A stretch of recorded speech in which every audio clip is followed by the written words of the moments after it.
왜 현재 부동산 가격이 하락하고 있고 그 원인은 무엇이고 그 원인이 어떻게 해결될 수 있는지. 안녕하세요. 집 보여주는 여자입니다. 요즘 집값 하락으로 인해 힘들어하시는 분들이 참 많으신 것 같아요. 제 주변에도 집이 안 팔려서 이사를 가야 하는데 가지 못하시는 분들도 많고요. 또 분양권을 받아놨는데 기존 집이 안 팔리니까 새 집에 들어가지도 못하고 이러지도 못하고 저러지도 못하는 분들이 참 많이 계세요. 그래서 오늘은 이러한 분위기 속에서 왜 집값이 이렇게 하락하고 있는지 그 원인에 대해서 한번 살펴보는 시간을 가져볼까 해요. 원인을 알아야 거기에 대한 대응을 할 수가 있고 그 속에서 우리는 어떤 것을 할 수 있는지 찾아갈 수 있으니까요. 부동산 공부를 하다 보면 참 이런저런 상황들이 많이 생겨요. 어려움도 있고 뜻하지 않은 기회가 찾아오기도 합니다. 하지만 중요한 거는 그 안에서 어떤 상황이든 배울 게 존재한다는 거예요. 그냥 지금 상황이 너무 힘드니까 회피하려고만 하지 마시고 이 상황을 차근차근 풀어나가다 보면 어느 순간 정말 많이 성장해 있는 나를 발견하실 수 있으실 겁니다. 그럼 첫 번째로 이 하락의 원인이 어디서부터 출발을 했는지 한번 자세하게 살펴보겠습니다. 부동산 가격은 단순히 한 가지 원인에서 출발하진 않아요. 정말 여러 가지들이 복잡하게 얽혀 있는데요. 먼저 첫 번째로 부동산 가격이 단기간 폭등한 원인을 들 수 있어요. 보통 부동산은 각각의 개별적인 사이클에 의해서 흘러가지만 최근 2, 3년간은 유동성의 증가와 규제 지역에 대한 풍선 효과로 전국적으로 모든 부동산이 다 올랐어요. 사실 부동산 가격은 이렇게 쭉 우상향하기보다는 장기적으로 봤을 때는 우상향하지만 그 안에서는 이런 출렁거리는 흐름들이 존재하는데요. 왜냐하면 집값이 상승한 만큼 그 상승분을 받아들일 수 있는 시간이 필요한 거죠. 이걸 보통은 숨고르기라고 표현을 하는데요. 상승한 만큼 받아들일 수 있는 시간이 필요하고 그리고 그 안에서 너무 과하게 상승했다면 약간의 또 조정이 필요한 거죠. 하지만 최근 부동산은 입지와 상품성 그리고 수급의 영향과는 전혀 상관없이 정말 안 오르던 지역까지 다 같이 상승했던 특이한 시장을 만들어냈었어요. 그만큼 단기간 집값 상승에 대한 부담감이 어느 정도 자리하고 있었던 거죠. 그래서 이렇게 단기간 부동산이 급등하다 보니까 정부에서도 규제책을 내놓게 되는데요. 지난 정권 때 정말 수많은 규제가 있었죠. 규제를 반복해서 내놓아도 집값이 잡히지가 않아서 마지막에는 대출까지 규제했습니다. 정말 복잡해진 세금 규제와 더불어 대출 규제로 인해 다주택자들이 시장에 진입할 수 있는 여건들이 차단되고 심지어 실수요자들도 복잡해진 세금체계 때문에 주택을 사기 전에 먼저 세금부터 알아야 할 지경까지 와버렸습니다. 그리고 마지막으로 가장 큰 금리 인상이 있었죠. 사실 금리와 집값은 역사적으로 연동된 적은 없어요. 금리가 올라도 집값이 내려간 적도 있고 금리가 올라도 집값이 올라간 적도 많거든요.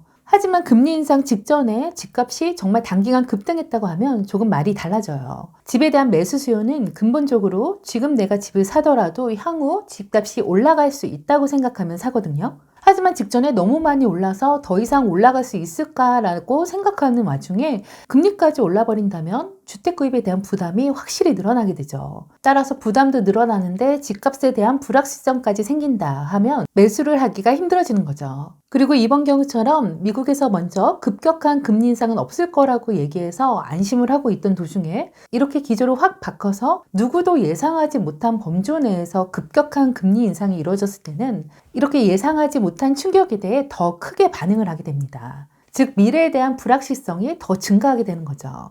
그럼 자연적으로 심리에도 영향을 주게 되는 거죠. 더군다나 최근 뉴스 기사들을 보면 경기 침체에 대한 불안감을 증가시키는 뉴스들을 많이 접하게 되는데요. 이에 따라 공포심을 자극하면서 부동산 시장에서도 매수 심리가 급격하게 위축될 수밖에 없는 겁니다.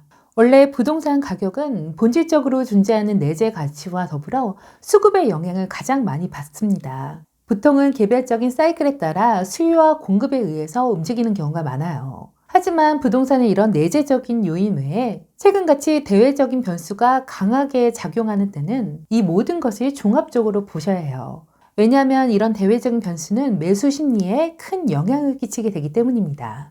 그래서 어떤 분들은 부동산 가격을 판단할 때 이런 수요와 공급 위주로 봐라, 이것만 봐라 하는 경우도 있고 아니면 거시적인 경제 흐름을 봐라.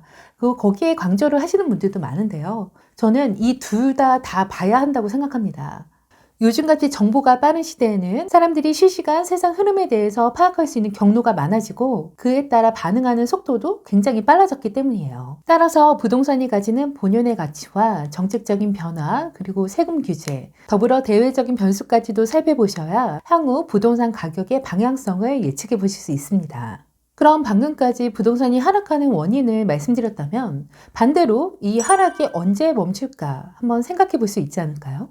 부동산 가격을 하락시키는 뚜렷한 원인이 존재하기 때문에 그 원인이 바뀌거나 해결될 수 있다고 한다면 부동산 가격의 방향성도 달라질 수 있는 거죠.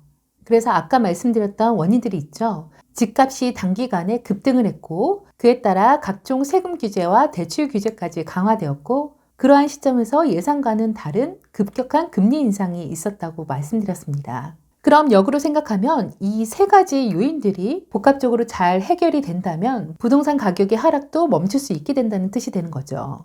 따라서 첫 번째로 집값이 어느 정도 조정이 돼야 합니다. 예전에 한참 집값이 폭등했을 때는 대출을 받고 내 자본을 합하더라도 살 수 없는 가격까지 올라갔었어요. 원래 어느 정도 갖고 있는 사람만이 살 수 있는 시장이었죠. 근데 그런 시장에서 어느 정도 집값이 조정되어서 내가 모아놓은 돈과 어느 일정의 대출을 받아서 살 수 있는 정도까지 내려온다고 한다면 집값에 대한 부담이 줄어들어 집을 꼭 사야 하거나 집을 사시려고 고민하고 계시던 분들에게는 그분들이 움직일 수 있는 좋은 계기가 마련될 거예요. 두 번째로 대출 규제 완화와 세금 규제를 풀어주는 건데요.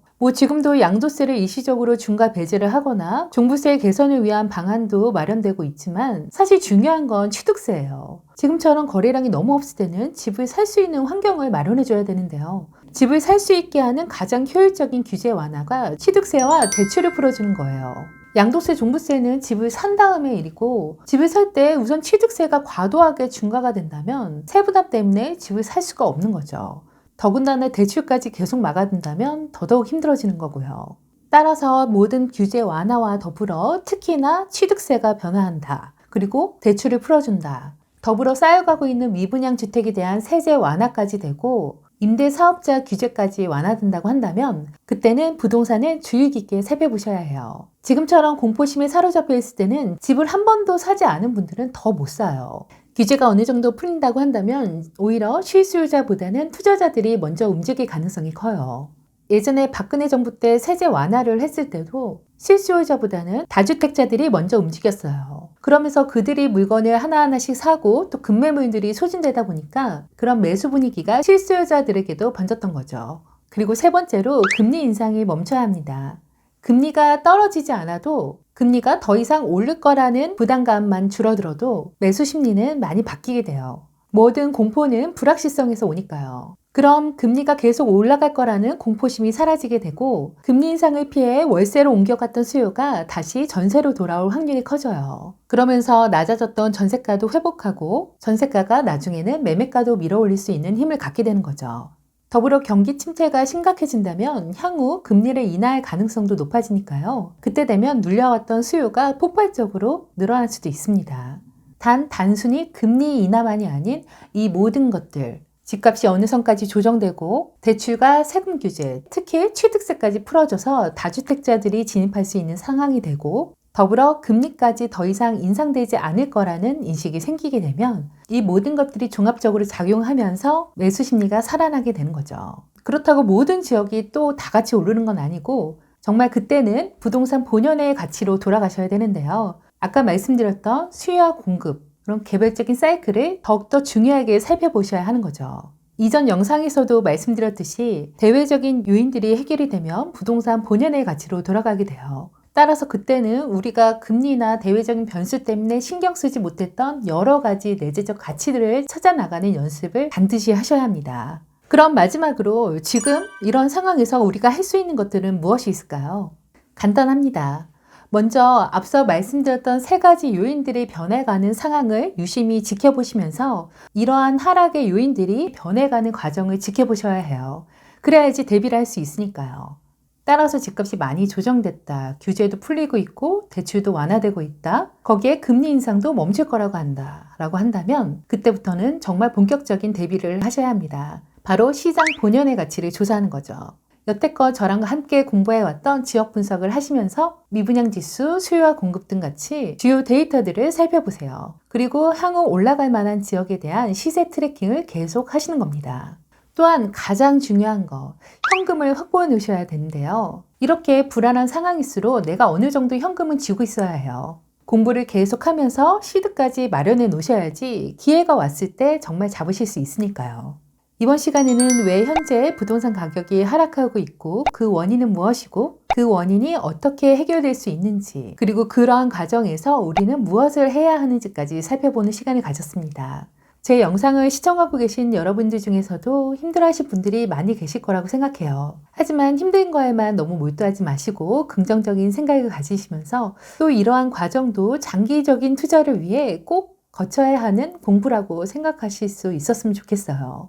힘들 때나 좋을 때나 언제나 기회를 찾으실 수 있는 여러분들의 모습을 기원하며 오늘 내용도 조금이라도 도움이 되셨다면 구독과 좋아요 부탁드릴게요. 지금까지 집 보여주는 여자였습니다.